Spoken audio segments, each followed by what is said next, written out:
अहम खबर दे आपको, पेशावर के थाना बटबैर की हुदूद में नामालूम अफराद की फायरिंग से पुलिस एहलकार शहीद हो गया है। पेशावर का थाना बटबैर की हुदूद में नामालूम अफराद की फायरिंग से पुलिस एहलकार शहीद हो गया। एहलकार अपने घर से ड्यूटी के लिए जा रहा था। वाक़े से मुताल्लिक मुख्तलिफ पहलुओं पर तफ्तीश की जा रही है। इस पर मज़ीद तफसीलात भी जानेंगे डॉन न्यूज़ के नुमाइंदे जाहिद इमदाद से। जाहिद, इस हवाले से अपडेट कीजिएगा।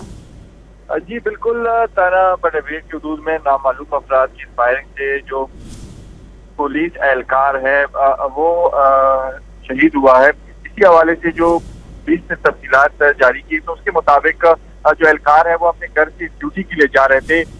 मसनी में ड्यूटी पर तैनात थे कि इस दौरान नामालूम अफराद की फायरिंग से उनको निशाना बनाया गया था। पुलिस ने मौके वारदात से जो शवाहिद है वो उठा लिए और इस हवाले से जो तफ्तीश है उसका आगाज कर दिया है। जी जाहिद इमदाद तफसीलात से आगाह कर रहे थे, आपका शुक्रिया। पेशावर के थाना बटबैर की हुदूद में नामालूम अफराद की फायरिंग से पुलिस एहलकार शहीद हो गया।